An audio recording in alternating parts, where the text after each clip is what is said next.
Hello, everyone, and welcome to Unconventional GMs. This is the start of a new project. And what we're hoping to do is show you how to play some games in a short period of time and get lots of exciting content in there and show that if you are a convention GM or a session GM or want to do something in shops, you can do it short, tight, hard, get a good session in, demonstrate a game, and hopefully you'll pick up some decent GM tips and things like that along the way. So I'll let everybody introduce themselves. I'll start with myself. I'm Gaz. I am co-host of the What Would the Smart Boy to Do podcast. Feel free to go to whatwouldthesmartboytodo.com to find out more about that. And my second chair for this particular game is Mr. Guy Milner. Hello, yeah, I'm Guy from the Burn After Running blog, burnafterrunningrpg.com. Don't go to burnafterrunning.com. That's a blog about running that someone else does that I've never met. Lots of stuff about one-shot games and sort of longer form games. But yeah, hopefully this will demonstrate some of the techniques that we bang on about in the blog and that Gaz talks about in the cast. So yeah, very much looking forward to this. Excellent. We also with us Ian McAllister. Yeah, I'm Ian McAllister from thegiantbrain.co.uk, where I do tabletop game reviews and critique. I also run the Brainwaves podcast, or tabletop news podcast, and a podcast called Cult of the Old about older games as well. Just started up. Lovely stuff. And last but not least, we have Alex White. Hello, everybody. I'm Alex. I'm Vine Gary Mink on Twitter. I have a now long dormant RPG blog that you can find on my Twitter profile if you really care. Otherwise, I'm just here to play. Lovely stuff. So the game we've chosen, some of the future things might just be one-shots, just to get a wide, broad brush. But for this one, we might do a short-form campaign. We'll see how it goes. It's based on the AGON system, what's called Paragon, and it's from Old Dog Games, Tim Denay's Odyssey Aquatica. So if any of you out there in Viewerland have seen The Life Aquatic of Steve Zissou, or you're aware of Jacques Cousteau, or any kind of 1960s explorer, oceanographer type of stuff, then that's what this game's about. Hopefully that will just sort of come out through play anyway. If you don't know those sources, you'll see what we do here and you'll get the vibe. So the characters are all kind of explorers but underdogs. They've got rivals. There's another shinier, more corporate organization which their rivals are part of, which always seems to get more funding. And the rivals are just a bit meaner and poorer character traits. So the victories that our lovely PCs get will be all the sweeter for that. And they might be rescuing people. They might be doing David Attenborough type documentaries. They might be discovering new and wonderful things in the depths of the oceans, which we'll find out week by week as things go on. And I'll not explain too much about the game. Game rules wise, we'll just hit it and play as normal, and it should come through as osmosis. And feel free to leave any comments or drop us a line if you want us to do more of the in-depth how the game works or character generation, all that kind of stuff. But to keep this video nice and punchy, we've done a character gen off screen, and what I'll do now is just invite my fellow players to introduce themselves, and then we'll pretty much get cracking straight away, and you'll see how it works. So shall we start with you, Guy? Who are you playing this evening? Yeah, I'm playing Jeremy St. John, Oxford graduate in marine biology. He's had a long and lengthy career as an undergraduate, resitting his years very many times to finally publish his postgrad thesis on aquatic predators and prey, and is very much looking forward to exploring the ocean with his companions, his youthful companions. Lovely stuff. You are all quite young. Ian, who are you playing this evening? I'm playing Douglas McIntosh, a 25-year-old from Edinburgh University who has been obsessed from a young age with stories of Loch Ness Monster and other sort of cryptozoological underwater creatures. Unfortunately, his brother has pipped him to the post of the only verified photo of the Loch Ness Monster, and he is now out and about looking to make his own name in the world. Well, it's thrilling to know that the Loch Ness Monster does in fact exist. Of course. And it's very good of you to put on a genuine Scottish accent just for this show. Genuine Scottish accent from genuine Scotland. But we don't get complaints. That would be really bad, wouldn't it? And Alex, who are you playing? I'm playing Hitesh Kapoor, a graduate student from the University of Calcutta. I wrote a particularly interesting series of articles and a thesis about deep sea caves, kind of purely based on theory, that got the attention of our now late captain, who has recruited me to join the crew. So I'm particularly interested in the fathomless depths and the underwater trenches and what might lurk within. Wonderful stuff. I'm sure some of that will come out through play. So mentioning Fairbanks, that's the name of the ship that our plucky crew are on. It comes with a submarine and some driver propulsion devices and atmospheric diving suits, as well as, perhaps more importantly, a wine cellar and a cinema. And there's a moon pool that people can get to the depths with, and a professional kitchen. Also, notably, a dojo that has fell into disuse that Fairbanks used to be the master of, and since his untimely passing, and we don't know why that was just yet, maybe we'll find out in the coming hours or weeks. But you have this nice vessel that you run out with, which of course is smaller than your rival's vessels and not, not as well equipped as theirs. But that doesn't matter, because you've got the moral high ground. You are better people than they are. And I'm sure they won't come to haunt you at any point soon. So with those introductions done, I'm the Strife player. So basically my job is a bit like a GM in a more traditional game. I'm going to be playing various NPCs or others and presenting the characters with challenges. And then my lovely crew are going to tell us how they overcome them. And from there, a story shall emerge. So we're going to start out in Japan or nearby, one of the islands, the little islands. And as your vessel, the Fairbanks, is coming into view from the drone shot that we start out with, you can see a yellow and orange painted tower sticking out of the water, which is the Shirahama Offshore Comprehensive Experiment Tower, the notable feature on the otherwise fairly flat sea as you're pulling into Shirahama, which is a Japanese resort town full of hot springs and nice, lovely white sand beaches. And there seems to be some kind of furore as your vessel is pulling up and you're getting into your little dinghy to go across and find out. So you're bouncing across the white surfy waves as they rush up to these delicious white sandy beaches. You can see there's some kind of argument happening. An unruly mob is on the Shirahama docks. Frightened locals are led by a grizzled sea captain. You can see she's got that kind of like neckerchief thing tied at the front around her head. She's got a couple of scars on her faces. She's got a really serious, frustrated, irritated expression. There's no misunderstanding her moods currently. And she's berating someone who looks like he's a representative of the local company, Proteus Biotech, who run the observatory tower that you've passed on your way in. And he seems to do his best job of corporate. There's nothing to worry about. Oh, no, don't worry about this. This is all perfectly normal within parameters. Look, this is all good for the local economy, and she's remonstrating. So it seems to be, as you crunch up the white sands to sort of hear what's going on and elbow your way through a few people, that the main gist is that Harper Green, the Proteus Biotech corporate executive, is saying, look, there's active research going on at the offshore, and it's just going to bring more dollars in to Shirahama, everyone. Look, there's never been a problem before. This collateral damage that people have been talking about, or violent action, there's no need for any of that. Just let us get on with the research. A fisherman going missing or boats being destroyed is purely coincidental and something to do with the natural phenomenons around here, around weather. There's probably minor tsunami and things happening out at sea. It's completely unrelated to our work. While Adachi Shinji, who is the captain, is getting very angry. She's salty in many ways. Her attitude, the salt encrust upon her uniform for being out at the sea all these times. She's obviously been out there for decades. And you've heard from rumours amongst the crowd as you're pushing through that she caught many sharks over the years, sometimes with dynamite. So she's a spicy character. And she's saying, no, we should go out there and destroy the tower.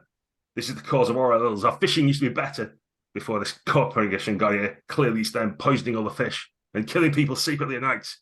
Quick, someone fetch my boxes of dynamite. I can soon put an end to the problems we've faced. So, as you come into this spicy situation, you've got frightened / angry locals split down the middle, what part for each. You've got Shinji, is on the warpath and trying to stir up the angry crowd to make something happen. And you've got Harbert, who's the corporate type, who's trying to just calm things down and say there's nothing to worry about. So are you going to try and convince Shinji to back down from this aggressive action? Are you going to convince Harbert to maybe stay out of the way and side with the locals? Or are you going to take some third option where you try and maybe bring your own influence to bear about what's about to happen? I think I'm going to try and just convince the captain to sort of back down with a bit of sort of like, let's just have some decorum here. Like, we're here now. We can. This sounds like a fascinating opportunity for us to investigate what's really going on in the sea around here. and maybe just leave it to us. These villagers don't have to be in any trouble. That's what Jeremy's thinking anyway, as he looks to his younger companions. Jeremy is the ripe old age of 29, so is clearly far more senior than the rest of you. But he also looks to you to see what your response is. Yeah, Douglas agrees. There's obviously something going on here, and yeah, maybe taking down the tower would do that, but we have to convince the locals that a little investigation first before we go blowing things up, and then you might still be left with the same problems. Who knows? Maybe there's some incredible creature below there that's taking these fishermen away. We must find out. I agree. No amount of research is worth the ire of the locals, who may well have their own knowledge that's being disrupted by these interests. So certainly, let's calm things down. But we should hear Shinji's concerns first. Excellent stuff. Right. Well, let's dive into a challenge, if this seems an appropriate time to do that. You guys know how to build your dice pools up for listeners at home. You basically get your name die. You've got a die associated with that. If your particular research area it fits, so it might be something to do with teamwork or crises or that kind of stuff, or convincing people of things, then you can bring in die for that. You also get a domain. I'm going to suggest that this is going to be a warmth challenge, because you're trying to persuade people, educate them, and maybe, just generally have empathy for both sides and use your charisma to try and calm the conversation down. Okay. If you want to spend specialist training or gear, you can do that. Also, you can spend a point to bring in a different domain if you also want to bring in, for example, your determination. To remind you how it works, and you're going to get a bunch of dice together to do that, and I'm going to roll now some strife dice, basically, to let you know what your challenge is. But it sounds like you're all taking part in the challenge. No one's assisting anyone else. You're all just going to use your own particular skills. So I shall juggle about with my many windows. Someone remind me how we bring in a different domain. Sorry, what's the cost to that? Under pressure. One pressure. Okay, lovely. Thank you. Yeah. So this is warmth, I said, didn't I? So I'll roll that. The target number is going to be 6 for you guys. Cool. I'm definitely going to bring in my curiosity, because I'm going down the let's look into this before we go exploding stuff kind of route. I think I'm just going to roll straight up. I don't want to call upon anything else. I've got my name and my basic warmth score. Yeah, and I don't think my cryptozoology really comes in here. No, neither does my research. So I spend a point of pressure to bring in curiosity. Yeah, I'm going to roll straight as well. The temptation to bring in my stiff upper lip and add determination exists, but I think I'll keep that in reserve for now. No. I think that's everything. So viewers will see results popping up on the screen. Essentially, those who make the target number have succeeded in some way, with the best result being the last person to describe what's happened, because they will overall say how the situation resolved itself, and anyone who doesn't do suffers. So there's something negative, bad, unfortunate, whatever has happened. But in this game, players all describe their own results. So if I scroll up and down quickly, we see that Hitesh has suffered, so not made the situation better in some way. Then we've got Douglas, and finally Jeremy St. John will describe how he calms the situation down. As technical points for the system-wise, it means Jeremy's going to get 6 glory, or whatever the equivalent is in this game. I can't remember. It is glory. It is glory here, still, yeah. Some of the names have changed. Yeah. It's going to be 3 for Douglas and just 1 for poor Hitesh. So, Alex, you're going to describe, first of all, how's Hitesh not helped this situation, or what goes wrong? So Hitesh thinks he's going to be able to help calm things down and get on Shinji's level by bringing in some knowledge, but he just gets too bogged down in the details and is kind of drowned out, and probably annoys her a bit as well. So he's saying, oh, yeah, well, the local octopus life might be threatened. Well, what's their habitat like? What do they actually eat again? Hang on. Have I got some journals about this? And, just makes no forward progress at all and bogs things down. Okay, then Douglas turns things around somewhat. Pushing Hitesh out of the way, maybe some of his books fall on the floor. He goes, now, lass, look, we have to look into this a little bit before we go blowing stuff up. Maybe that tower is to blame. I don't know. But if we don't look into it first, you may just be left with the same problem and a lot of rubble and a bit less dynamite. Who wants that? Dynamite's expensive. Yeah, and she's stroking her chin, saying, "Yeah, but if we can restore the balance, get more fish back, still possibly it might be the right direction." How does Jeremy turn it around at the end? I think he's got a picnic basket with the remnants of the hamper that his mother packed him from Harrods when he set off on this expedition is still there. And so he, while this is going on, he's like pouring little cups of tea out from his thermos flask and passing it around to these villagers who are calmed and are quite happy to like chew on the sandwiches that he's distributing. So while Adachi kind of looks around expecting to see the village all up in arms and ready to support her, she's quickly sees that everyone else is just calmed, and I'm like, well, shall we, gentlemen? Let's go investigate this tower. The villagers can stay here and finish off the rest of our grub. Excellent. And the old salty sea captain looks a little bit disgruntled about this, and heads off to her own little vessel to counter her dynamite and plot what she might do. Says, well, you'll be back when you need me, when the sharks attack. It's old Adachi that you're going to come back to. Don't think you won't. And she looks around for a chalkboard to scratch her fingernails down, but there's none available at this time. So she heads off without the movie reference fulfilled. Meanwhile, the rest of the village around, there's a lot of, as you can imagine, fishermen and such like, because that's the mainstay of the village, as well as the bits of tourism there are. So the people you've been giving your delicious tea to seem quite happy to be calmed, but also like eager for your help. And they come and bow and show suitable graces. Say, oh, young men, thank you here to do something about it. We're really concerned about this corporation. We don't know what's happening at that tower, but the fish have started to disappear. There's barely any. You know, my friend over here, Shinjo's been out. Look at him, bent he is from the years pulling nets over the side of his little boat, but he's 50 years, man and boy. He's been a fisherman, and now he barely catches anything. And these grounds used to be fruitful and plentiful with all kinds of fish and sea cucumbers and things, but it's like an underwater desert now. The flora and fauna seems to have been devastated, and we do fear what might be happening.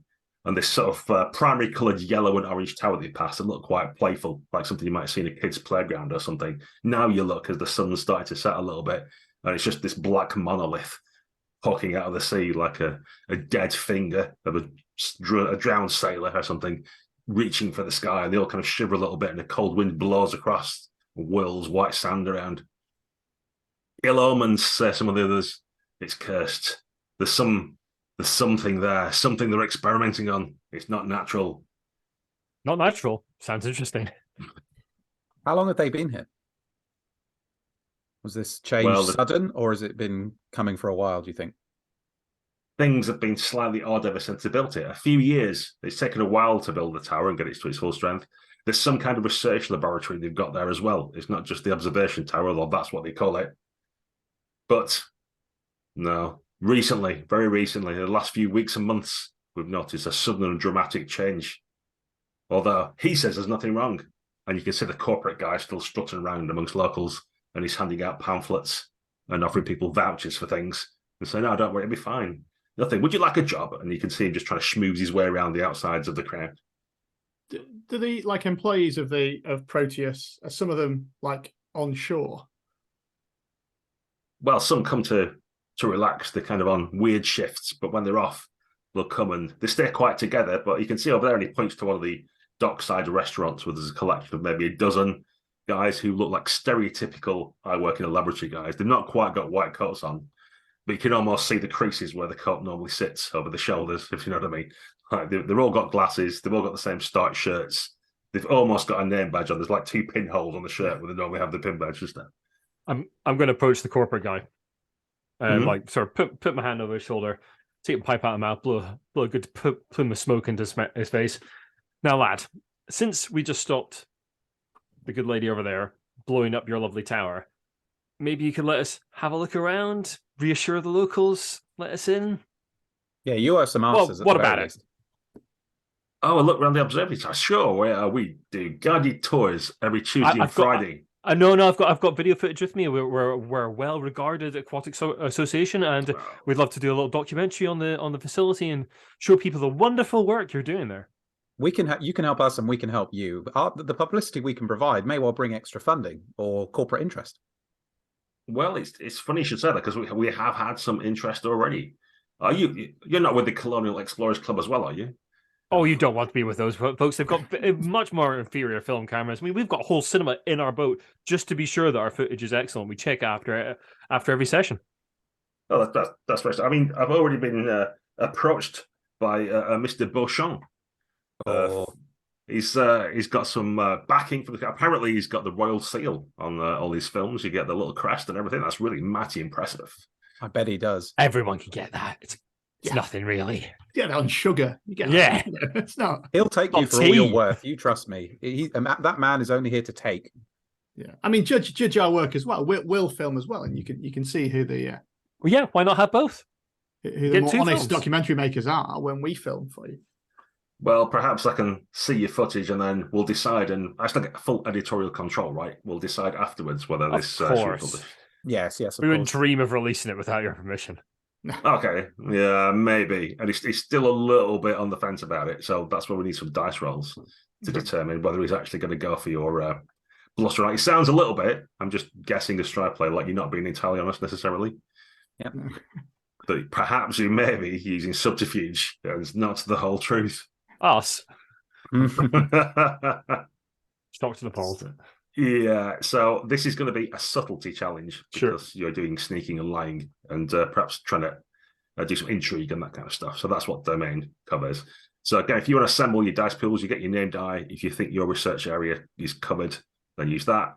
You'll use subtlety. You can spend pressure to bring an extra domain if you want. And if you've got any specialist training or gear you want to use, you can bring that in.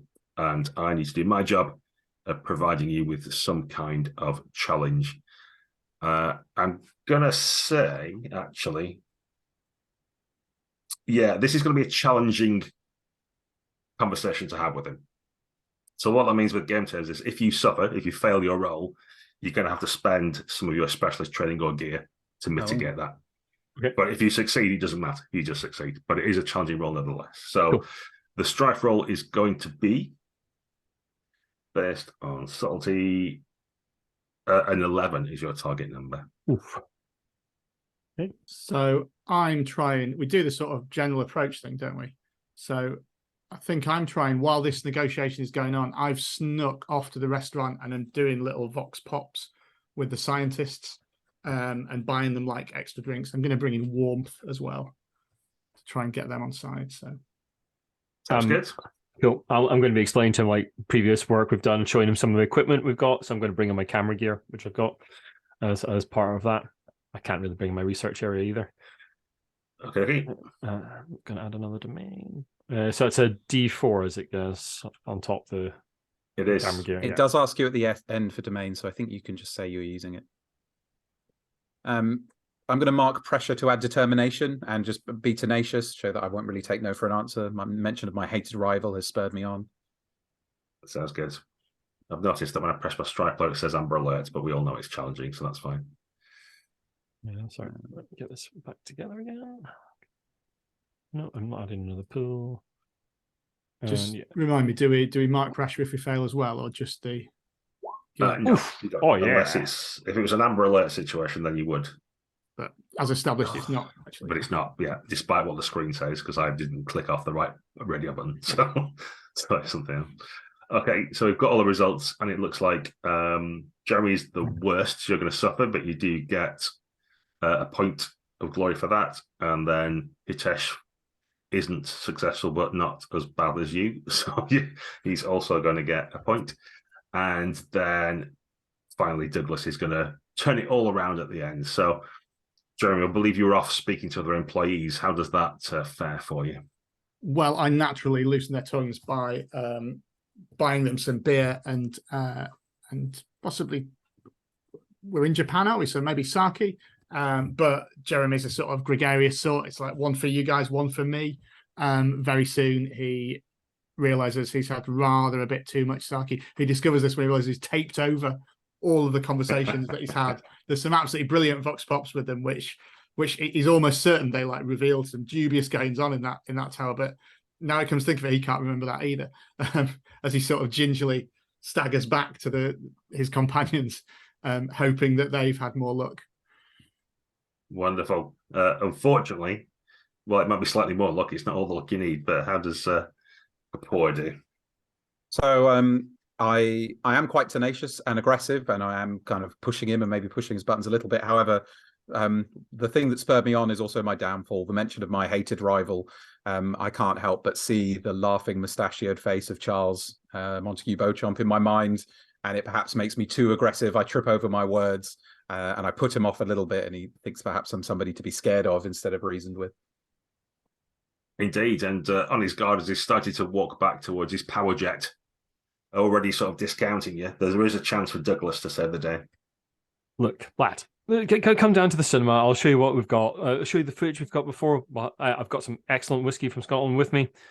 Have a drink or two. We'll discuss options. We'll discuss your editorial control. Be no problem. So basically, I take him down to the cinemas or show him like glorious footage from our previous adventures, ply him with a little bit of drink and some hospitality, apologize for Hitesh tripping over his words and being a little over the top, basically ignoring what Jeremy's up to because he's in a pub getting drunk. And just sort of butter him up a bit.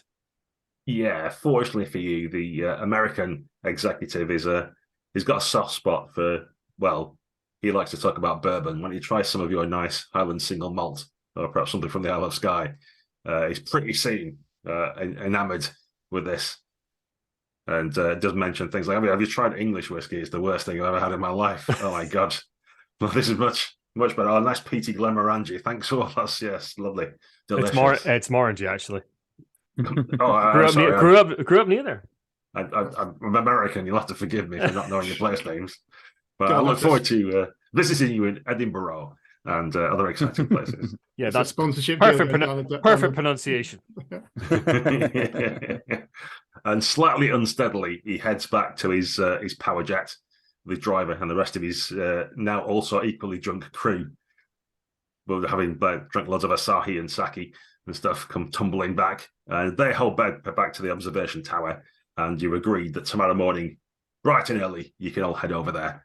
And you'll be able to have a tour of the facility. So that evening, was there anything you wish to do, or do you even want to give us a little vignette of what your character gets up to when they're off time, as you've got a few hours to yourself before you need to get over to the tower on the following morning? I'll talk Hitesh down a little bit after sort of like stumbling over, talk him through his like sort of what happened there, what's going on, and then I'll sort of go off and like review previous footage in the cinema, which is my wont in the evenings. Yes, no, I say yes. Thank you, Douglas. In both instances, I rather let my words get away from me, and I have to remember that sometimes our job is not just about theorizing and researching, but also about communicating to others. Absolutely. Our way and our reason. Perhaps I need to spend a little bit less time with my head buried in the books, and I just spend a couple of hours on deck, drinking tea, looking out at the sunset. That other team, they're not us. They're rubbish. We're the best. Just remember that, right? We're the best.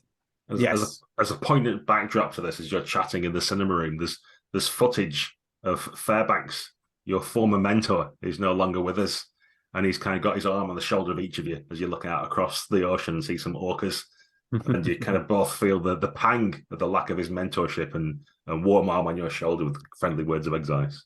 Yeah. He could make anybody seem like his best friend. What was his secret? How could he connect with them so easily? Really should do something like that dojo. Oh, don't remind me, my friend. I think in the dojo, there's just the echoes of Jeremy's snores. Finds the most comfortable place to sleep is on the sort of yoga mats that were left there. He never remembers crawling in there, but he often wakes up there. Nice. And as well throughout the ship, there's your crew, who we may introduce or not. At the minute, they're all faceless people just off camera.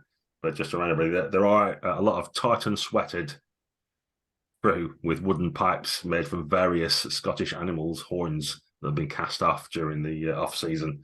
So I look forward to meeting some of those as adventures progress as well. But the following day, dawn has arrived. You're up bright and early. The sun's pouring in through the porthole windows of the dojo and across the tatami and yoga mats, which wake up some of you, and the rest of you, probably you might wake up in the armchair maybe of the cinema with the film just like kind of sputtering at the end as it's reached at the end of its reel. It's kind of flapping about. But you can all head over. Is there a particular plan to this? Are you happy just to turn up at the observation tower and see where luck takes you? We'll have we'll have a couple of the crew with us to carry camera gear, that kind of thing. Helps out, I guess. I think we're agreed we don't trust this corporation, and so we're going to potentially look for an opportunity to sneak off or find what they want to hide from us. But other than that, it's about letting opportunity knock, I think. Yeah, even if I can like take the focus, yes, take the crew away, so you yeah. guys can like sneak off and look for stuff. Yeah, that sounds. Yeah, that's probably as much Maybe of a plan as we've got. Yeah. Someone from the crew's got a nice big bulky camera with a tripod, and then maybe Douglas, you've got something smaller, more portable that we can get to where the real action. Oh is. yeah, newest thing. A little bit of sleight of hand. It's not the newest thing. It's the newest to you. Second hand. Third. Okay, lovely stuff. So you're heading over there in your boat, which it's not a bad vessel. It was what people might call well used or comfortable, perhaps. There's little spots of rust about it. The paint's peeling off here and there. But, you have important things to do, like fill the wine cellar rather than repaint the ship. So there's, it's all about priorities. You do notice, however, that Charles Montague Beauchamp's ship is already moored at the tower. It is the flamboyant Sea Tiger. Ooh. It's a new vessel. Its paint is immaculate. There's hardly any rust. It's probably half again the size of yours. And you're aware it's got some newfangled surround sound in its cinema and a much more extensive wine cellar, amongst other things.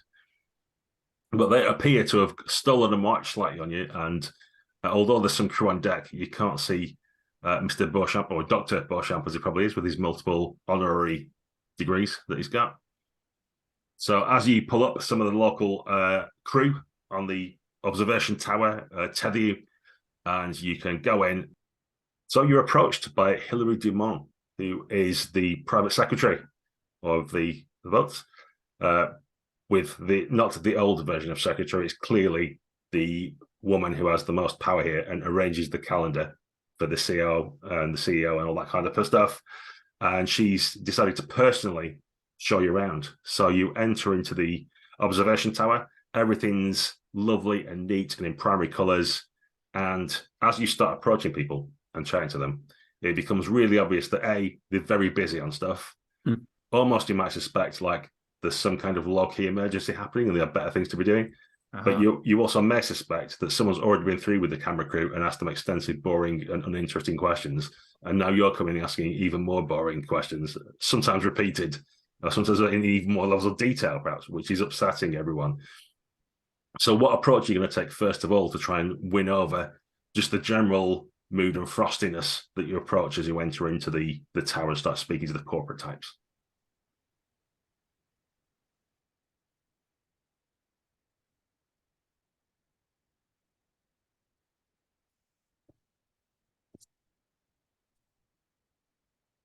Yeah, weird, yeah, some kind of weird human angle where we're trying to make them the star of the show, or implying that we are. Why are you important? Yeah, making them feel special. Yeah. Yeah. Yeah, maybe we should just flirt with them a bit. That's going to be part of it, I think. I mean, they're my drinking buddies, some of them. So exactly. The ones that remember me will, yeah. I think, yeah.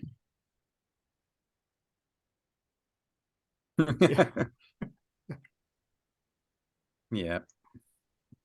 Yeah. So does someone suggest what type of challenge that is?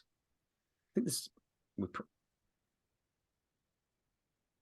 So, yeah, we've kind of talked ourselves into either subtlety or warmth, I think, but it's probably more like subtlety because it is more like we're beguiling them.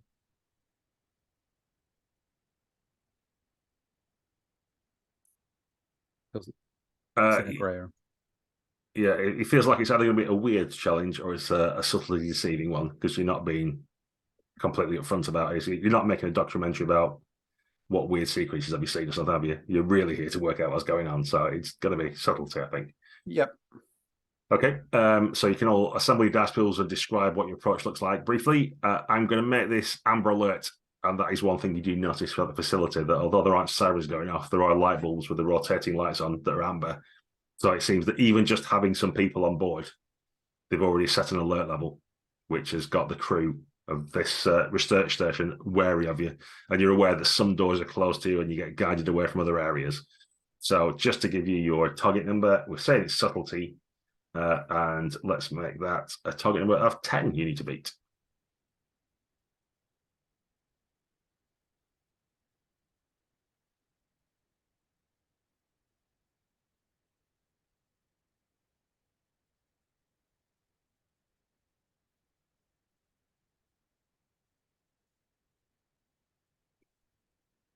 Yeah, likewise, I think my aquatic predators and prey, I've got a lot of shark stories to share. I'm also going to spend a bond with Douglas because he's sort of leading the way with his camera on this to let him take the lead from this. This is a place where my interest in quantity and details may be a benefit, because if there is some guy who has to press the same button 100 times, I'm genuinely interested in why that would be, what it does, and what the workings behind the machinery are. I'm going to spend a pressure to bring in curiosity, which is not my specialty, but just feels relevant because I'm genuinely interested. I'm also going to spend a bond with Douglas to bring in a D6, recalling the chat that we had, and that, you know, I can connect with people and do need to remember the wise words of our shared mentor. Lovely. See if I've done bond dice. Has that gone weird for you, Myro, as well? I can just see a white box at the minute. Oh, come on. Yeah, you might want to try re-rolling, guy, to see if you get better. I will see if we can get that. And it looks like you need to succeed. Yeah, no pressure.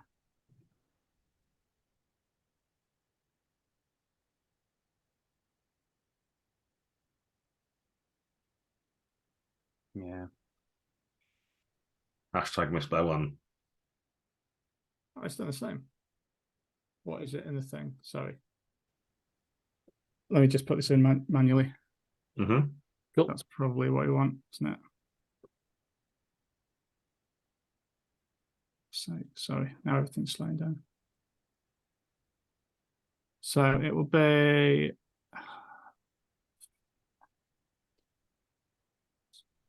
Yeah. This is going to be great, isn't it? This is really... Yeah, well. Talk to our entertainment. Failed after all that, yeah. We all rolled 9s, right?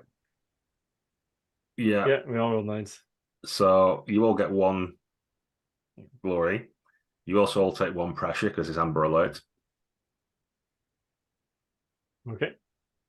And then you don't get what you want, but technically you should all roll off name die again now to determine who does what.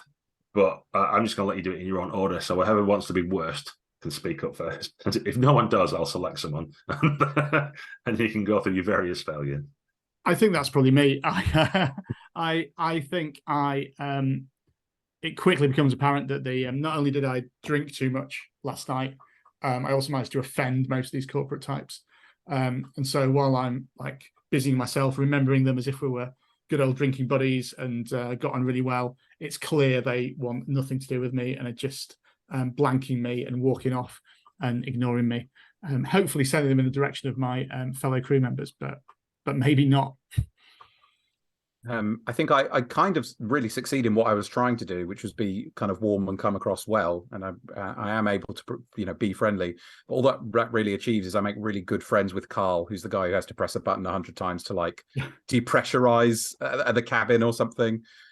So I get his life story, and we're good buddies, but that doesn't actually help us. Carl has no say on how this place is run. So I look up and realize I've spent a long time not really achieving anything.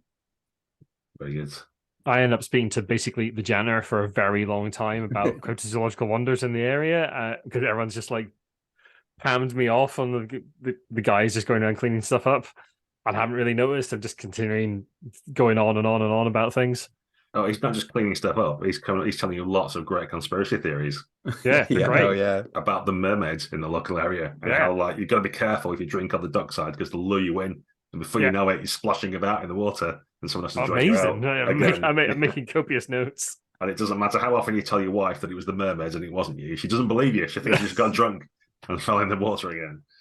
But it's the mermaids, I tell you, he says with like wide eyes. Okay, so after several hours of this stuff, it's only by observing some of the external monitors you realize that Mr. Beauchamp has been around the entire facility and has headed back to his vessel. You get like the external shots of various cameras. The whole place is obviously littered with observation devices and such.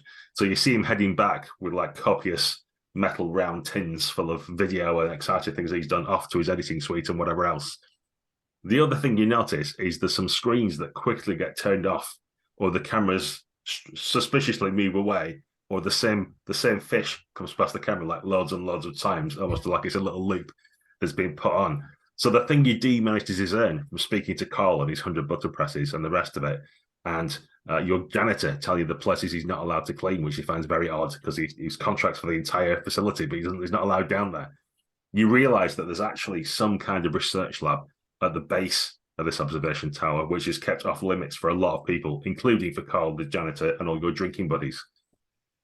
So you kind of been showing the door now that the end of the day shift's finished after your many hours of conversation, and you realise you're not going to get anywhere juicy by this approach, but you've got a couple of options. You could go back to your boat and maybe under the cover of darkness, maybe more brazenly, you might go underwater to get to this research lab and approach it in some way. You might try and board Beauchamp's ship, which was, I can't remember calling it, the Flamboyant Sea Tiger, where he'll have some information aboard it. Or you might have some third plan that you guys can come up with about what you're going to do. But this approach of blagging your way into the facility has just ended in ignominious failure, unfortunately. I was going to suggest diving suits. I was going to say, we've got a submarine, we've got diving suits. Yeah. It's if one way doesn't work, we should just do it ourselves. I think we've got as far as we can from talking to these people. Yeah, I agree.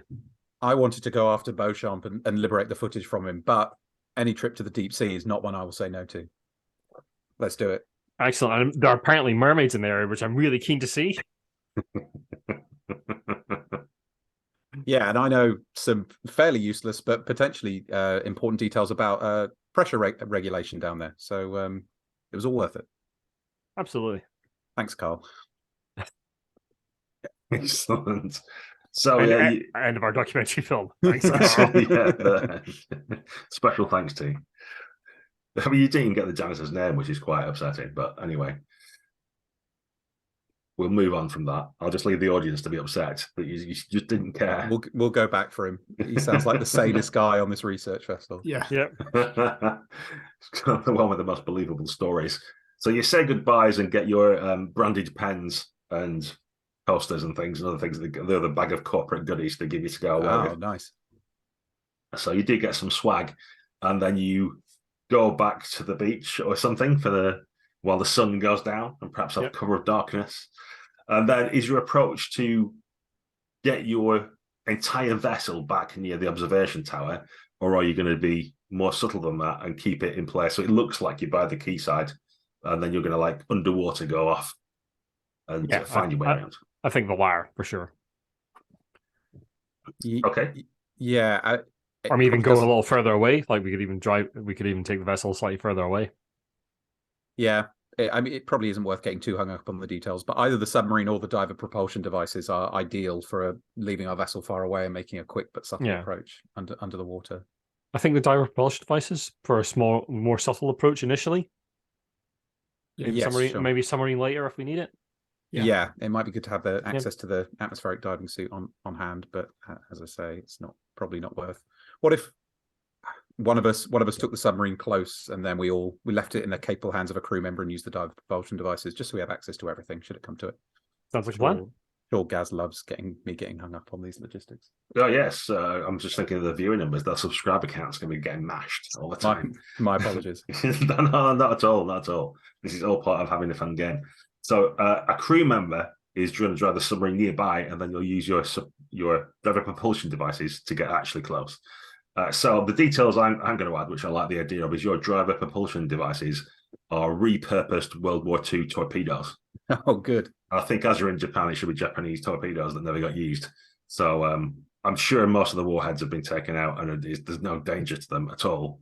You kind of got these rusty metal tubes with kanji characters on the side, and they're quite large compared to you, but they do the job, and they've got welded handles on that you can hang on to. But what I need from you guys is to tell me a little bit about your submarine. So it's a small submersible device, and who's the crew member that's driving it, and what's one of their special features? How do we know from the TV show what's special about this character? For some reason, the name Daniel comes to mind. I don't know why.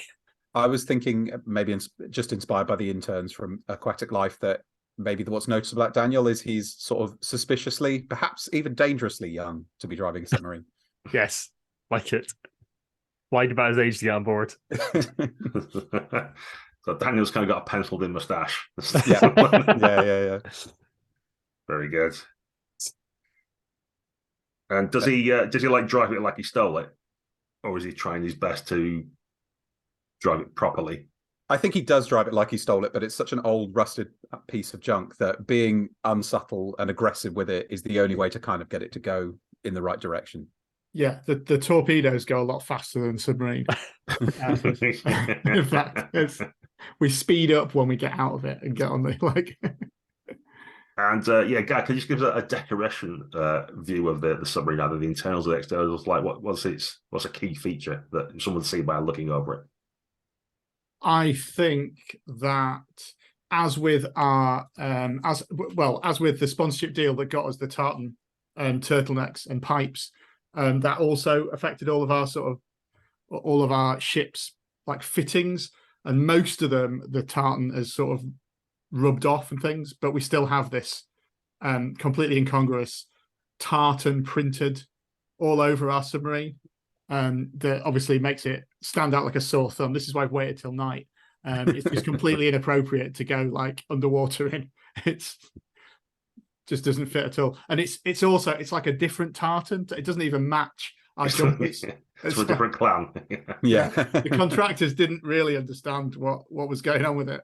And were so confused. They just sort of did the best they could. There's only one Scottish clan that builds submarines, right? So you've got no choice. And they're a different clan, the pipe making clan, obviously. Yeah, well, quite. It's two different Rivals for decades. Glenmo Ranjay or whatever. Yeah. I do like the idea there's a couple of tins of tartan paint left on there, because there's a bit of a gag about being sent for tartan paint when you're a new guy, but there is actually some of that here. Yeah. Just in the background. Just yeah. So yeah, that's probably you sent Daniel off when he first joined to get us some tins of tartan paint, and he turned up with them. So they're now kind of like stuck to one side, and you've not got around to rebranding the submarine. So through the moonlit night with little cloud cover, so there's a nice silvery wash to the screen of the drone that's following behind you in your tartan-coloured submarine. You get within striking distance of the tower itself, and it's been quite odd as you've been looking down through your observation holes and big thick glass windows. You haven't seen much in the way of wildlife around. There are like kelp beds. There's occasional smaller fish, but you've not seen the bigger ones or eels or anything of like dolphins of decent size. It looks almost scoured. You would say overfished, but you're aware that as far as the locals are concerned, that's not what's happened as far as, from their point of view. So you get to the point where you can all get on your tartan diving suits, one presumes. Of course. Why wouldn't it be? And you have your last smoke before you pull your mask down, because you're going to get withdrawals. And then you get out into your torpedo propulsion devices and start to make your way towards this large tower, which is the only real feature for many miles about. So it's kind of hard to miss, really. You're definitely not going to struggle to navigate to it. I'm cautious of calling for subtlety again, but I think there should be some kind of challenge here about whether you're undetected or whether the people in the research station are going to know that you're coming. Sure. If you know what I mean, or something else, if indeed there are mermaids or other things that might be here. So I think what I'm going to call for is a determination challenge, because I think it's about your physical attributes. It's going to be about your endurance and keeping you cool.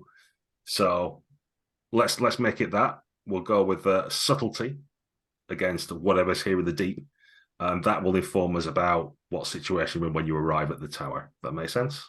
Sorry, subtlety or determination? Sorry, determination is the thing. Yeah, I might have misspoke there. All good. So what I will do is I'll roll that now. I'm going to make it amber alert again as well, because the station's still in alert, aware that you're in the area and there's other people who are poking around. Sure. And we're going for determination, so your target number is going to be a 7. So that should do it. I have high hopes for our crew.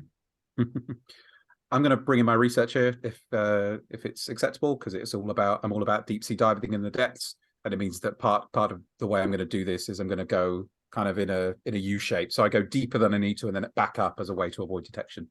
Sounds good. And I would prefer to be diving, so it's a thrill for me to approach it in this way. Don't think I want to use anything else. I don't want to bring in underwater cryptozoology, but I don't think I can really justify it. With the scoured landscape with no animals in it. Yeah. I was more thinking like avoiding the mermaids that are definitely in the area. No, I don't think so. Yeah, I spend my bond with Hitesh. I'm following his lead. Yeah, I'm going to do the same. I'm going to spend a that. bond with Hitesh. It's a D6, isn't it? It's the name dice. 1d6. Oh, God. Hey, all good. Wonderful. So this is a superb journey. So we'll describe in order of, you're all going to get, sorry, the most successful was Hitesh. So you get 7 glory. The other 2, you get 4 glory each. And we want to describe it from Jeremy St. John first, then Douglas, and then finally Hitesh, please. I think, yeah, Jeremy is effective at following this stealthy route, but he is entirely in the shadow of Hitesh. He's learnt to just keep behind his more experienced, more careful colleague. So he banishes from his mind all thoughts of him being like the predatory shark prowling the waters, and keeps the throttle low on these torpedo propulsion devices, because he's made that mistake before. So yeah, he's gliding through the water, but not taking the lead at all, just staying silent in the back. Beautiful. Douglas? Mm-hmm. Douglas is following last. He does occasionally drop back as he sort of thinks he sees a mermaid off to the side, points his camera in that direction, but he's staying focused on watching Hitesh glide gracefully through the water and following his lead down. Beautiful. And Hitesh, how do you lead us to victory at the end? So I'm indeed in my element.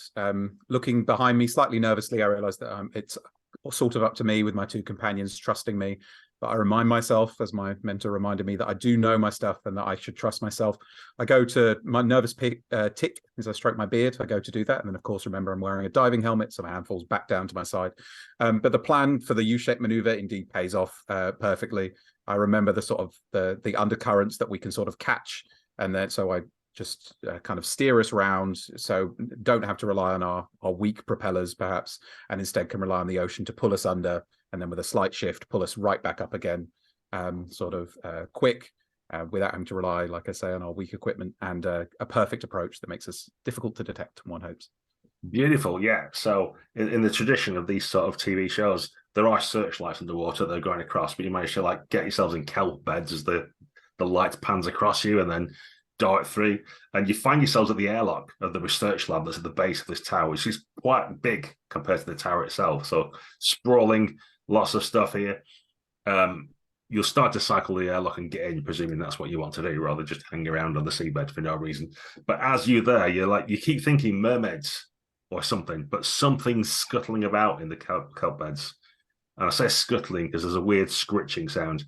And the kelp's moving against the grain of the current and stuff like that. There's something or some things that are quite large in here. If it is a mermaid, it is a multi-limbed, extraordinarily large mermaid, or several of them. And as you're working the outer airlock door, you notice that there's scratch claw marks maybe, or some other appendage that's bony carapace maybe, something like that. So something's been trying to get in here. And you can see like there's shiny metal around the outsides of the seal of the airlock, where it looks like something's like jammed something there. Maybe if it was people, you'd think it's crowbars or something like that, with like jammed in, so you can see that the rust has come off where they've been levering at it. But there's definitely something weird going on with this door as you get into the airlocks and can cycle out. And as the water drops, and presumably you take your helmets off and stuff because it's time for a smoke. It was quite a tense adventure. And you know, I don't need to back off for a short while. You can sort of head your way in. Is someone recording this as you go? Is that the idea? Basically constantly. Excellent stuff. Do you have a waterproof camera, or does it have like a bag you put on it, or what? Or do you have different cameras, one for outside and one for inside? Some sort of waterproof camera. It can be as sort of rough shot as we like it to be. Could just be in a bag, I guess. What do we want? Camera in a good to me. bag? I think Camera in a bag feels appropriate. sort of oil skin, really. Yeah. Really like cumbersome. Yeah. Barely waterproof. Like, yeah. Yeah, you have to sort of drag Douglas into the airlock as he's like, "Ooh, there's things in the way, things in the kelp beds nearby." Beautiful. Well, you cycle the airlocks, as I mentioned. You get inside, and there is a maze-like laboratory under here, which you're recording. It's a little bit like the scene from Aliens, where they get to the colony and something's happened. Yeah. So there's walkways with holes in them. There's bits of lab equipment that's been knocked over. There should be full of scientists and things like that. There are labs and holding areas, little warehouse sections and that kind of stuff. But immediately there's no life about, but there is signs of definite struggle, of things being broken and trashed. And it's quite creepy. Not all of the lights are working. Most of those that do kind of flash on and off. So you've got a staccato effect, which makes your moves look jerky and weird, and wires will randomly just drop down at certain points, like an eagle's going to attack you or something. There's a bit of jump scare from your camera work as you start to make your way through. And as you're going about, you notice there's not actually even the signs of the scientists in terms of bodies and things. You'll occasionally see some bloody drag marks, or you'll see a lab coat that's like cut in half or ripped in half. And it's still got a name badge on it with some smiley face that's smeared in viscous bodily fluids. But it's all very, very creepy. Until at one point you hear a voice shouting out, "Gun, I'm armed! Get away!" It's quite feminine. You see by one of the science labs, as you're searching through many of them, there's like a bunch of stuff being piled up. You can see through the little gaps in this makeshift barricade, watery tanks with some kind of creatures in them, some floating about, some still moving, some obviously dead, just floating in an ambiotic type fluid. And there's definitely like interesting science stuff behind her. But there's some kind of scientist who's wide-eyed and wild-haired, and she's poking something through the gaps, and one of them saying she's armed. Says, "Get away! You won't take me alive!" She screams hysterically through the barricade. I mean, we prefer to. Hello, we're here to help. Yeah, can you explain what's happened here, please? It all went wrong. Who knew? We didn't stop to ask just because we should. Or could, should we? No, your apparitions, you've died already. You're not going to fool me. You died. I saw them eat you. I saw them eat you. It just starts to hysterically cry and shudder. This woman's hysterical. They should have stopped to ask, surely, I point out. Whatever happened here, their mistake was not stopping to ask. Ma'am, I'm an apparition with a camera. Seems unlikely. You want to film my hideous death as your mandibles crunch upon my bones and suck out the marrow. No, I've eaten already. Thanks. I'm good. But if you'd let us in, we could maybe help. We could take you away from here. We have equipment. A submarine nearby. We can get you out of here. You can tell us your story. You can tell us your story. We'll give you an opportunity to do that. Yeah, well, guess what? It's going to be dice time again. As she babbles more incoherent nonsense at you, it's going to come down to your determination versus Joyce Wolf. You know her name because she's got her ID badge on, so you can read it. So that's nice. Cool. Yes, so we need to have a determination challenge to kind of convince her to let her defenses down and maybe even calm her down a little bit and get her to open up about what's happened. But at the minute, she's just not in the state of mind where she's going to readily open stuff up. So I'll just dispense with any more nonsense and just make you a roll for your target number, and then you can tell me how you're approaching it and that kind of. Cool. It's still Amber Alert. In fact, actually, this is going to be Red Alert now. And in fact, the bulbs down here are definitely red. Someone's changed the light bulbs over because clearly things have gone terribly wrong. So you're all going to have to spend a pressure just to enter the competition. Okay. And let me just up that strife a little bit, and let's see what we get. So this is determination, and your target number is 11. So let me know your approach.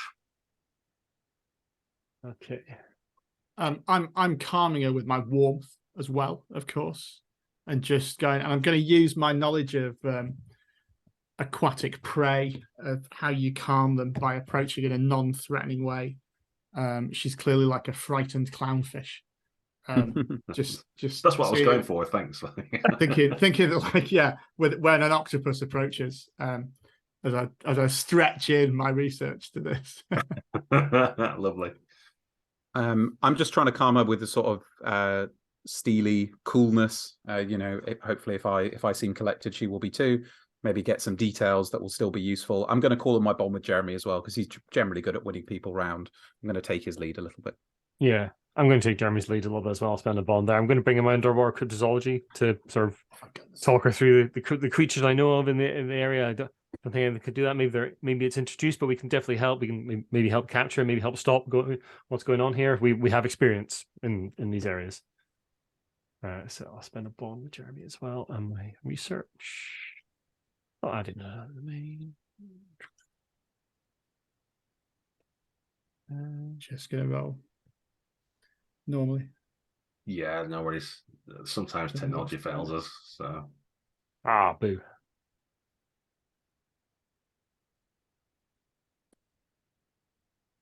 Oh, 8, 9, and 10. Oh, sorry, I should be 3d6. Sorry, I don't. That's all right. Feel free to roll an extra d6. That's all right. Yeah. So you're on not too bad. You're on a coin flip to nice. Oh, just. That's saved the day. So you're going to get all 11 glory. The other two get 1 each. And we need to determine how Douglas messes things up the most. Then Hitesh doesn't really help matters. And finally, Jeremy is going to describe how you win her over in the end. Douglas decides to go the route of describing the most horrendous cryptozoological creatures he can think of. Absolutely just freaking her out, just like the worst creatures. So there's this creature, right, that really sucks the brains out, just like through the ear. My brain's the most important thing I have. He's going down that route. It just like freaks out. It's my favorite organ. She screams back at you. Hitesh gets too hung up on quotidian details again and worrying about her stories if it's some kind of testimony and not an opportunity for us to actually get more meaningful information.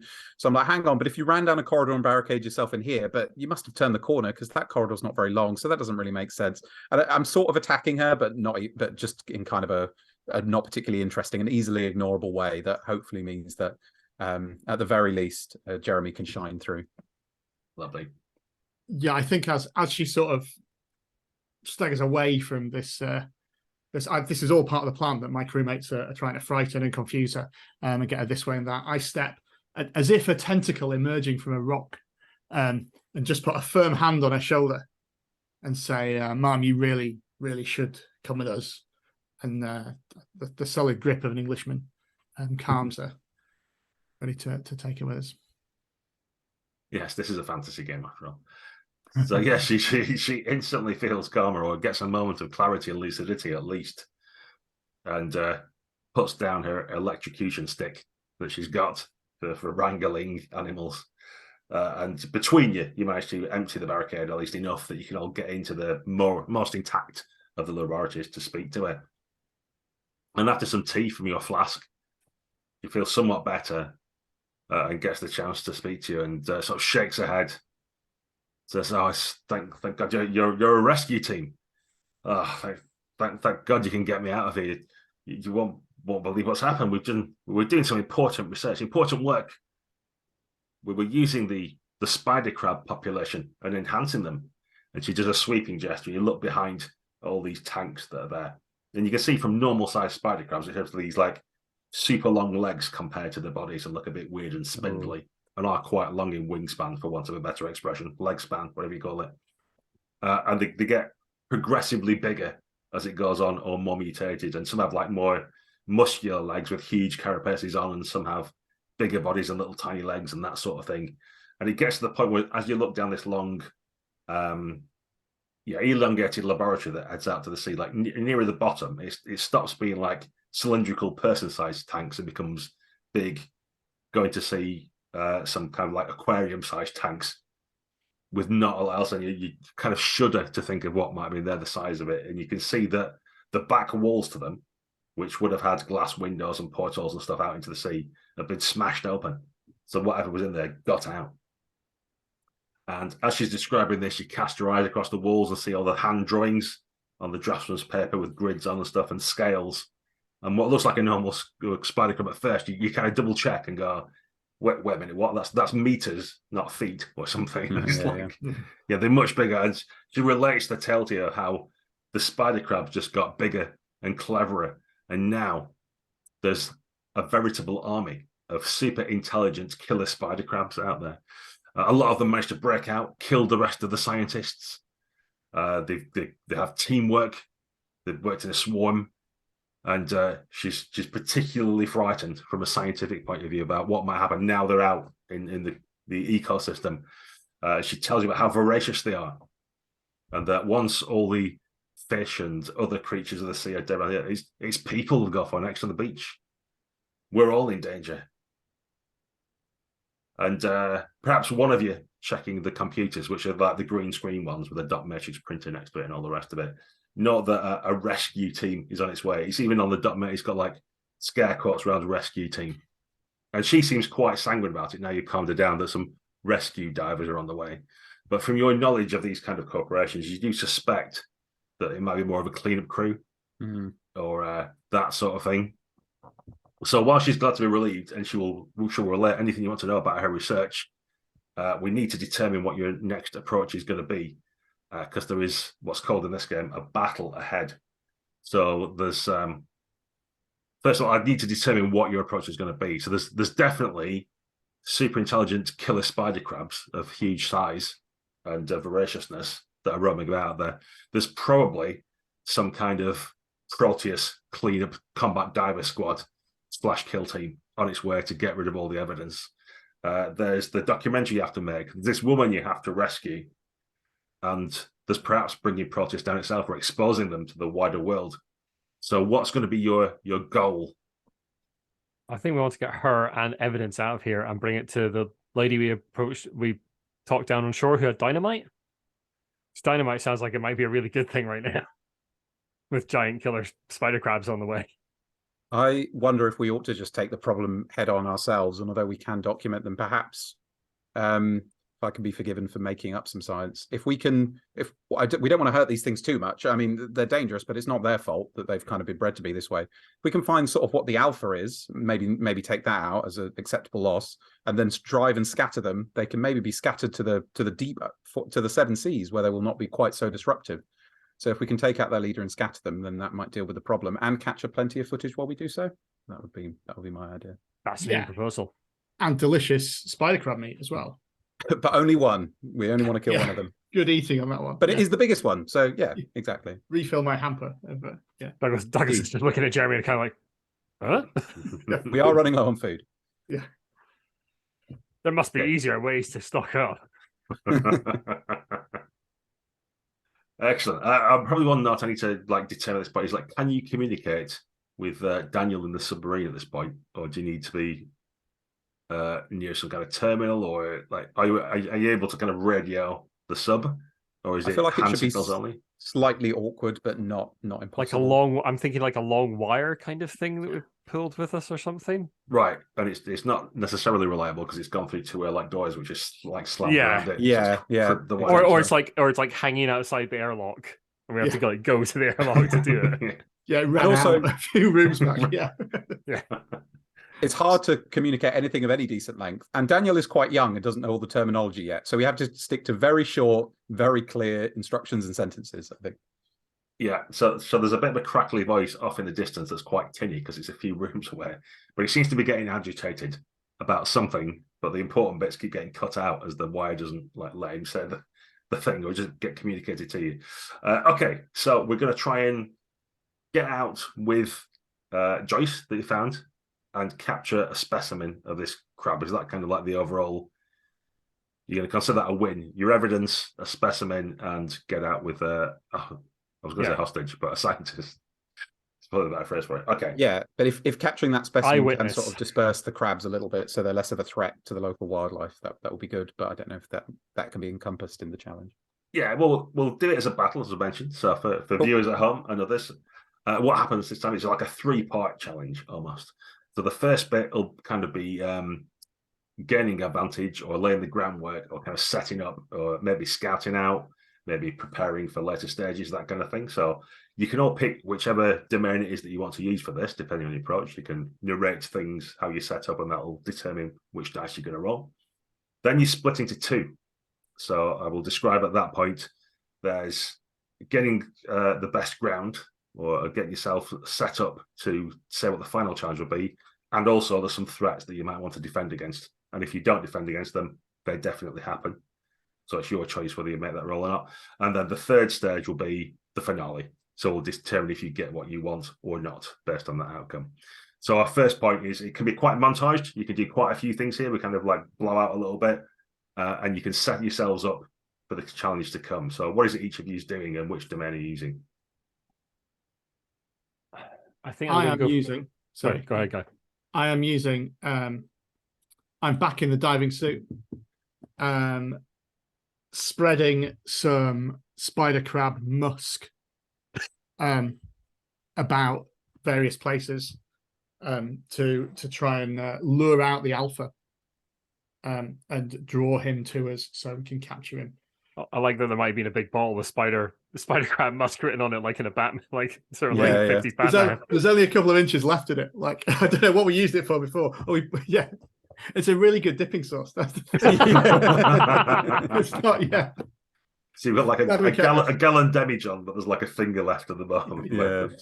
Douglas is giving into his curiosity and like going around the lab, looking at computers, reading information, gathering the evidence he needs, talking to the lady whose name I've temporarily forgotten. Joyce, talking to Joyce like about what they need to like sort of like to bust this thing wide open, basically gathering as much as he can together. Taking the documentary footage of everything, like Joyce standing beside things, so there's like human context, etc. Yeah. Capturing all the footage. Beautiful. If the span of time this encompasses is wide enough for me to return to the submarine, I'm going to be back in the submarine with Daniel, where obviously this battle is going to take place in the ocean floor, and I'm kind of surveying and mapping the currents and communicating them back to my teammates so that our movement through the ocean will be a lot easier as we sort of know where the undertows are and such. Yeah, that all sounds excellent stuff. So some of this is happening inside now, so should it still be red alert? I think it is. I think you're still all under pressure, aren't you? That makes sense to me anyway. I'm the strife player, so what are you going to do about it? But also what I would do is I'm going to make this challenging because there's quite a lot you're trying to do all in one go and you're under time pressure. So essentially, if you succeed in this particular part of the challenge, that's fine. You don't need to worry about it. But if you fail, you're going to have to mark up pressure and mark your training or gear. And if you don't have any training or gear left at that point, you'll mark another pressure. Do we mark pressure to go into this one because it's red alert? Oh, sorry, yes, red alert. Amber is, if you lose, yeah. So red is just you spend one to go into it. Thanks for correcting me. But the challenging bit is only if you fail, will you have to mark an extra bit of training. Danny. I've marked my 5th pressure, but that's fine, right? I can mark that 6th alert one before I start worrying. And is it when I mark that 6th alert one that I'm kind of taken out? You're not taken out, but you get that's when you get your sort of permanent damage. Okay. The barotrauma, as it's called. Okay, so I've still got my alert box unfilled, so I've still got a bit of breathing room. And I think once you're beyond it, you can't choose to spend pressure. Is that right? That makes sense. Yeah. You can't. Is that right? You can't spend it to bring another domain. I don't know. I can't remember. If it's like AGON, that's correct. Yeah. That sounds right. Yeah, that's what we'll go with, and we can check the rules if we need to later. Off screen. So let me roll some strife. I just need to up it a bit because more things are happening and it's a bit more exciting. But let's see if that makes a difference. So this is an any domain challenge. You can pick whichever one you want for the thing that you're doing. Curiosity. And you need to get a 13. Right, I'm bringing in my cryptozoology for sure. Everybody starts mashing buttons now. Adding extra stuff to the character. Yeah, I'm going to get the help from my Bubbles, my dolphin marine friend. Is going to help spread the musk around. I'm going to spend a pressure to bring in determination as I sort of like get everything together, like under time pressure to get everything done as well. Yeah. And I'll just do the. I'll not spend bombs. I'm going to spend my. Yeah. Sorry, one of my specialities is planning, which is ideal here. So I'm going to spend one of those here. I'm going to bring in my awareness / sensors to like know what the sensor information is telling me from the computers, and like sort of interpret that data, what's important, what's not. I might bring in a bond as well, actually. I think I'm going to bring in my bond with Douglas. Fine. Or with Jeremy, actually.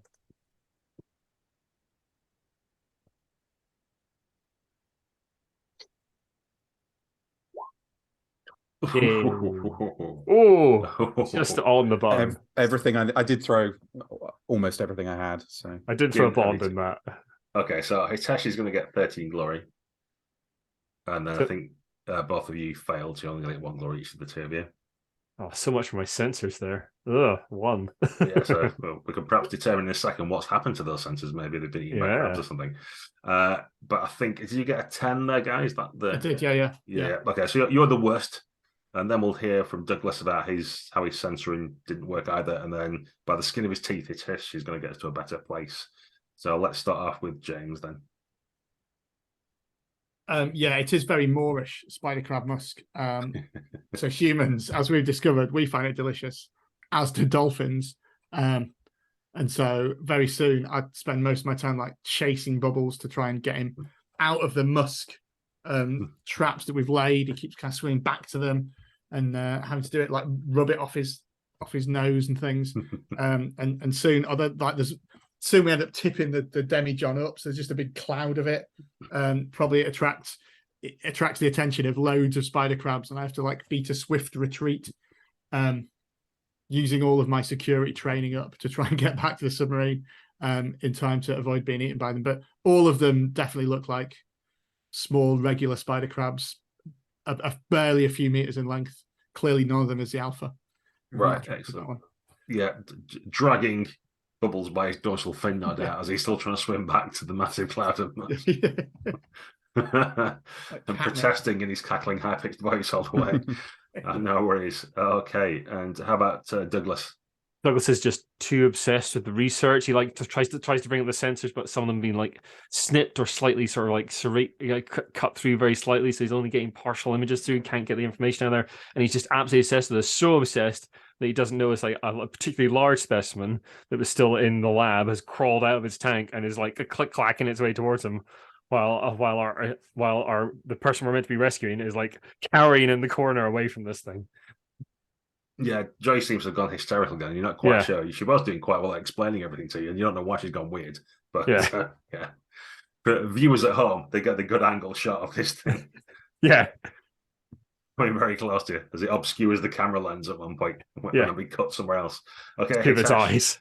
Hitesh, what goes on with you? So my part of the plan comes off perhaps easier than I was anticipating. I thought I was going to have to kind of browbeat Daniel into driving this submarine into the correct direction, but actually for whatever reason he's on his best behavior, and the currents are behaving. So I've done my research on this part of the sea before, so I'm able to sort of map out where we should go and when, which means I'm able to, the true victory is able to turning my attention to my companions and bolstering them and kind of perking them up. So I say, I need to get everybody's names right. Jeremy, Bubbles can take care of himself, so don't worry about it. We've seen him bite much worse things in half. Just concentrate on getting back to the ship, and it doesn't matter too much that we've lured some of those crabs there. They've just come out of an underwater sea cave. We can probably use that to make our approach anyway, so that musk is not wasted. And Douglas, I just saw some specimen enter the research lab, and that may well be converging on your location. So please keep a lookout for that. Ah! Joyce, run! Joyce has already left. Yeah. So we move on to the second part of the battle, as it's called. So this is where you're going to split into 2 teams potentially. So the first team is going to try and get an advantage. Oh, yeah, as well. Alex, you get a D10 advantage die to use either in this phase or the finale. You might want to note that down. You can describe at the time what that advantage is that you've gained. So on this one, you're either going to try and determine the domain for the final conflict and kind of like secure the battleground as it is, or you're going to defend against threats, of which there are 2. So one of them is, unless you manage to perform adequately or better than adequately, Daniel's going to become mentally scarred by what he sees. Oh, no. Some particularly unfortunate things happening, and he is just a young lad, so he's quite formative still. So you need to protect Daniel's innocence. Is one threat. There's a threat to that, and the other one is that Joyce and or Douglas are going to get captured by the corporate kill team that he's turning up at this point, and you've all been so distracted by musk and hordes of crabs, you haven't noticed them sneaking in. And of course, there's a giant crab in the facility, which might get Joyce if you don't take care of it. So there's a threat to the pure innocence of Daniel and the physical safety of Joyce and one of your crewmates. So do you want to divide yourselves up between picking the battleground and defending against threats? Well, I think I'll defend against me being hurt. And Joyce. And Joyce. Yeah. I think Is it the makes target sense number- for me Sorry, to go ahead. seize, doesn't it? It makes sense for me to seize if you're with Yeah. Daniel, doesn't it, really? Is our target number still 13 on this?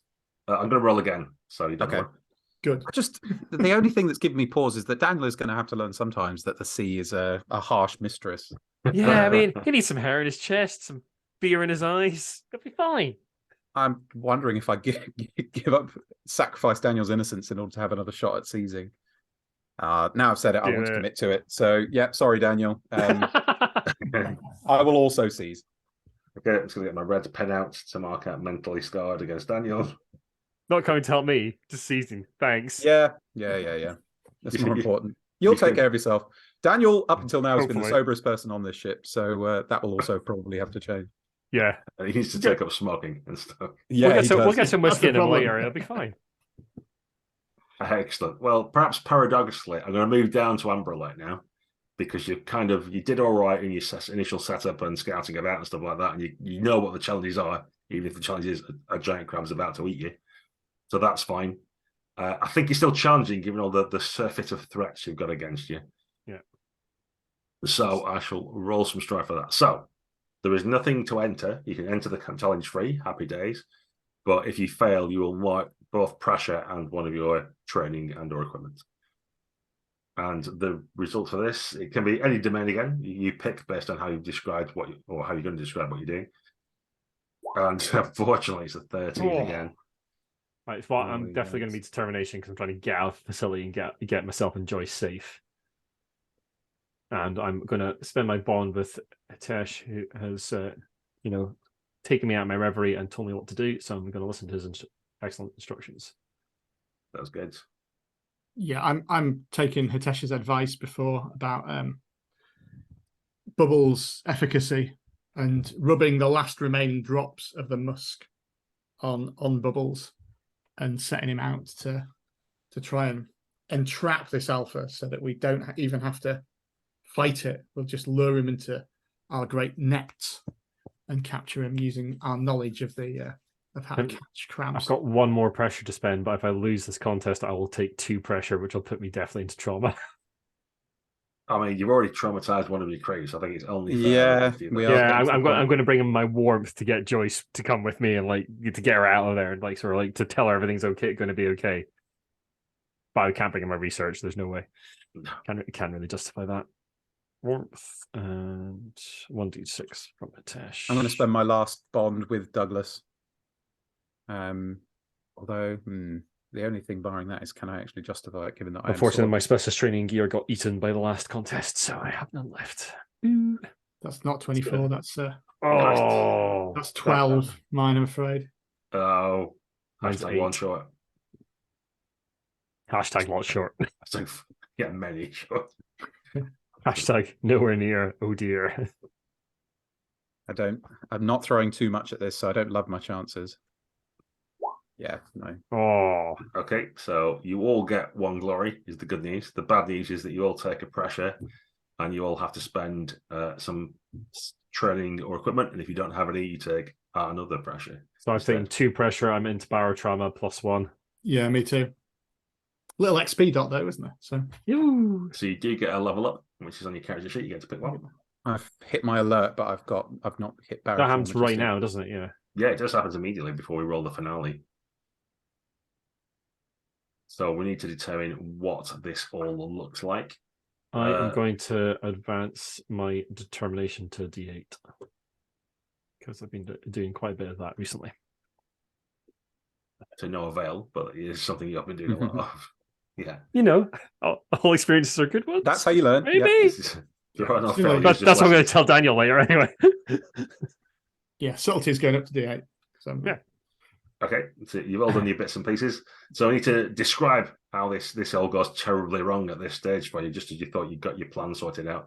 So we need to hear from Hitesh first, then Douglas, and then it's going to be Jeremy. He tells us what goes on at the end.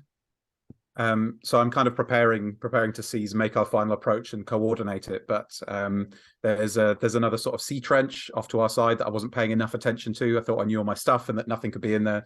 And suddenly a swarm of sea crabs surge out from there. Whether they're frightened or aggressive doesn't really matter because they're headed straight towards the submarine. So I've got rid of my explosives specialization as I release just some of the spare propellers that we brought with us as torpedoes out the side of the submarine, merely to just sort of deter them. And so shaken and not able to contribute to the plan, I'm forced to push onward, less prepared than I wanted to be. Indeed, and not only that, your explosions cause fissures in the cave, which allows some of the larger, more aggressive crabs to get out. Some of them have been struggling, which is why I only saw smaller ones at first. And now, due to the fissures that you've created in the sea cave, the bigger, more aggressive killer spider crabs start to claw their way out.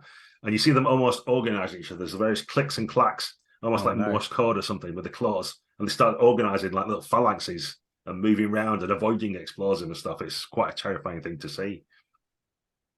Douglas, what's happening with you? Joyce and I managed to get away from the specimen that's in the lab and sort of blocking it in, but we take quite a lot of time over it. My sort of like my curiosity about these creatures makes us take more time over it. And by the time we get to the airlock, the rescue team have arrived, holding guns at us. Indeed, and it's going to be off camera. But Joyce says, like, "Oh, thank God you're here. These people are incompetent. At last you can say it." And that's as far as her sentence gets before it just switches the camera angle to them, and there's a retort of a gun as one of them shoots in your direction. You hear the body of Joyce fall to the floor, and there's a gasp from the studio audience. Yep. Jeremy. Yeah, so Bubbles I'm watching out of the viewport window of this as Bubbles starts to encircle the crabs and lead them on a merry dance, and then suddenly gets distracted as if in this massive swarm of spider crabs there might be another source of lots more spider crab musk. And I'm shouting, "No, Bubbles, no!" as he dives into the cave. and is let's leave it open for a triumphant return. Okay. As he's never seen again. For this part of the episode. Yeah. As we cut to an ad break for Old Spice with some other beautiful, appropriate advertising, I think. Okay, so things are looking bad. The spider crabs are getting organised. Bubbles has disappeared. Joyce has fallen over. Poor little Daniel's just openly weeping at the controls now. He's not even steering the submarine anymore. He's lost all track of what's going on, and he's sort of rocking backwards and forwards a little bit and just waiting for it to be over with. It's all looking pretty dire as we get to the finale. So there's still a chance for you all to save the day. I'll remind you, Alex, that you've got your advantage die if you've not spent it yet. So you get to chuck in a D10.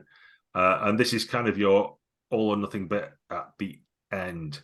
So what domain should we use? What's the domain that no one's got D8 in? I'm sure there's one. Is it subtlety? Subtlety, I think.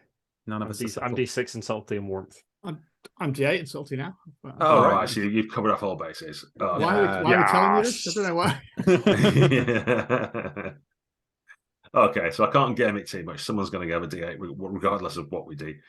So I think the most sensible one from my perspective is this is going to be a determination challenge at the end, because it's going to come down to your grit and whether your will, whether you're willing to endure the loss and suffering and other things that are happening and fight your way through whatever. So we kind of need to set stakes. So what's going to happen? So I think your stated goal was that you wanted to get out with a specimen with the alpha crab, and Joyce isn't on the table anymore. Yeah. But what I will do is I'll throw in a bonus for you, even though you let Joyce die. You cruel and heartless villains. There is another specimen that's within the tanks that you might be able to rescue as you're running pell-mell out of there, or perhaps finding another way to get out. There is a super intelligent octopus, shall we say? Yeah, a giant Pacific octopus in the life specimen laboratory that's still there. It's got genius level intellect and a real affinity for humans. Tomodachi is his name, which is written on the side of the tank. You notice he's running away from the death squad. But so if you succeed in this, I'll give you a bonus that you get a special reward of releasing Tomodachi to help you. Oh, As nice. he's like, he's knocking in semaphore, like doing semaphore with his arms, as well as knocking in Morse code on the side of the tank, going, "Let me out! Oh my God, the crabs are coming!" and various things like that. If you fail though, I'm going to say you don't get your specimen. That your footage that you took of documentary is ruined, and in fact that Tomodachi makes his own way out of there. He's never seen again as he flees from the crabs, and obviously there'll be devastation for the village and no more fishing and various other sad things that'll make everybody upset at home. So don't let the viewers down, guys. This is your final chance to have a happy, glorious ending. I'll make a new roll to let you know what your target number is going to be. Do I need to make it grueling or anything else? I think no. I'm just going to have a free roll because it's quite high stakes anyway. Your target, which we said was determination, is going to be just 9. All right, doable. Okay, doable. Well, I can't spend pressure anymore to bring anything in anyway. So I've marked my alert box, but can I spend that 1 box to go into barotrauma to bring one more thing in? Is that allowed? I'm going to say yes. Yay! All right. And one more bond with Jeremy. Not forget my advantage dice, which is lucky because I don't have. I don't think I can really bring it in. I'm just going to roll. I'm going to bring in my. You could argue that the giant die. alpha crab is a cryptid. I would have thought, and justify your research, but that's true. I'm trying to get the octopus out now. Yeah, so I could bring it. I could bring an underwater cryptozoology to sort of communicate somehow with the octopus. Or was it 9? I guess it's up to Kaz, but if it's up to me, I would say yes. Underwater cryptozoology, okay? Yeah, cool, awesome. Yeah, I'm using mine as well, I think. It will require your explanation of what happens to be animal based, of course. So of course, logical based. Is my D10?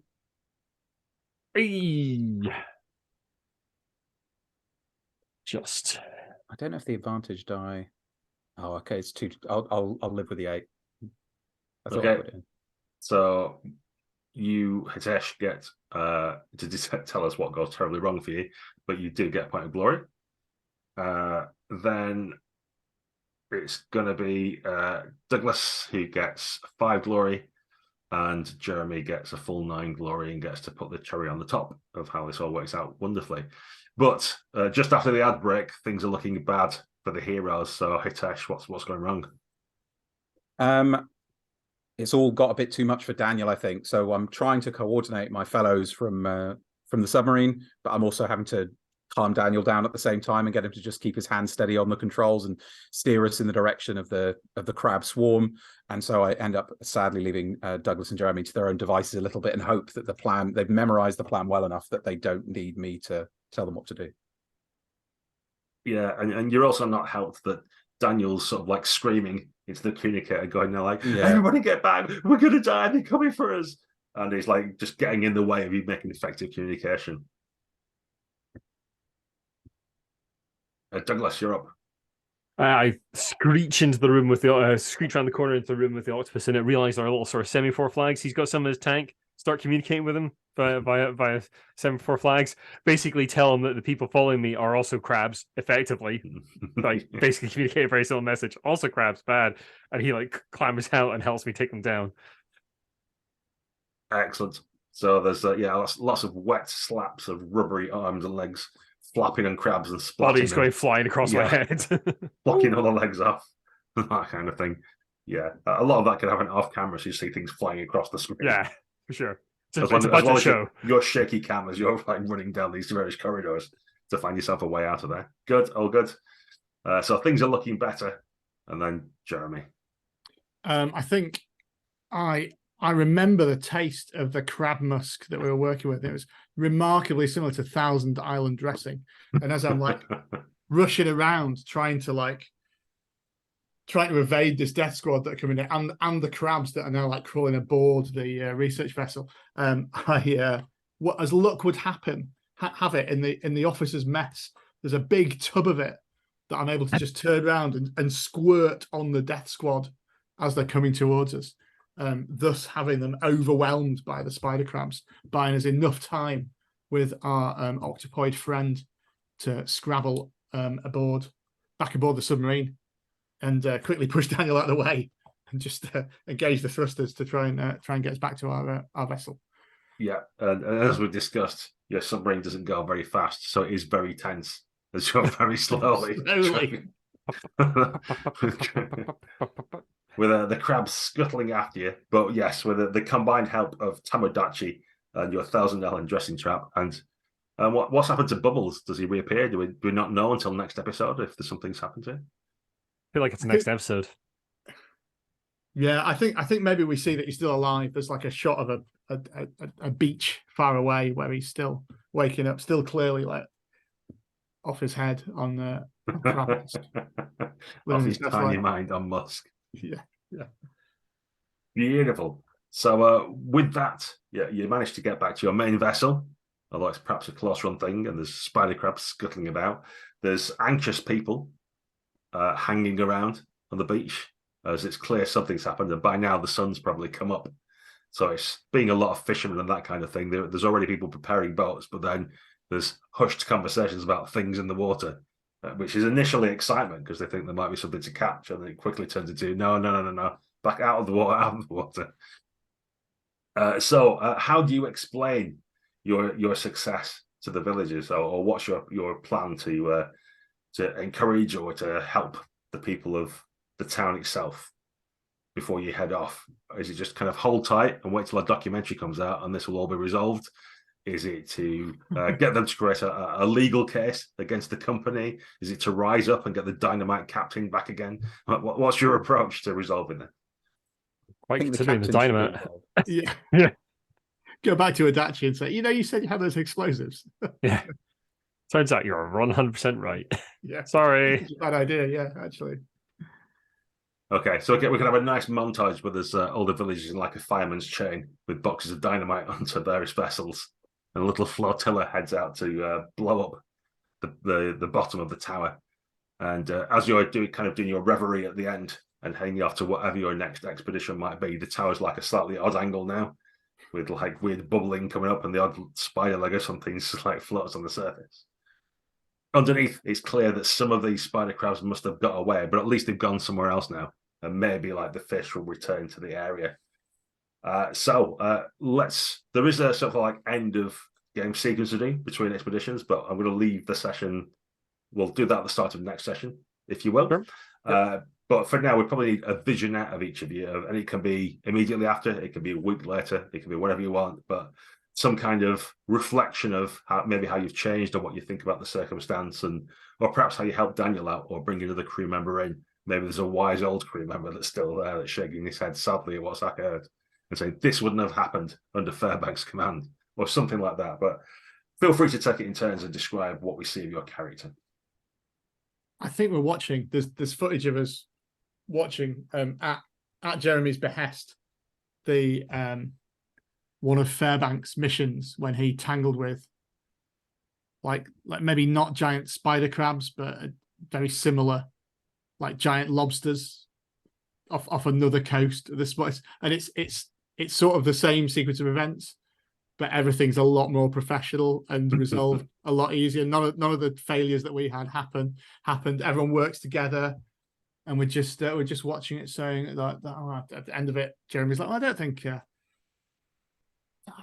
don't think there's anything we can learn from that. Really, I think we did as well as we could. So he'd be proud to see us now how we dealt with those crabs. Lovely. I'm reviewing some of the documentary footage sort of a couple weeks later, putting everything together in the editing suite, and just sort of like mumbling to myself, like I should have saved Joyce. I shouldn't have been so focused on the research, so focused on the interesting creatures. But yeah, I need to be more focused on the people rather than the creatures. Just sort of like coming to that realization that he needs to act more and like get lost in the research a little bit less. we see the moon pool, and a young Daniel is staring down at it into the depths with this sort of 1,000-yard look on his face. And Hitesh hesitates at the doorway, looks through and sees him, but realizes that he must say something. And as he approaches him, he realizes that as he thinks of Fairbanks, the roles have now been reversed. And he's looking at this lost, regretful boy in front of him, and must now play the part of the determined mentor. And he wonders if at times Fairbanks felt as unsure as Hitesh feels now. But he sits down next to Daniel. He offers him a cup of tea, and he says, "Listen, my boy, it doesn't always go according to plan, but look down there into the ocean. It's hostile to us.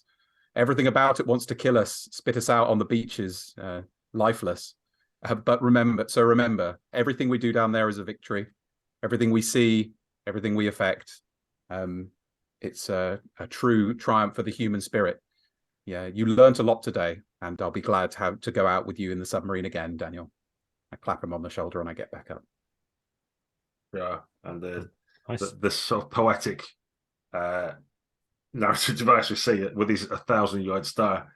He's actually looking off, you notice, not down to depths, but to the jar of Thousand Island dressing. There's two on the side, perhaps.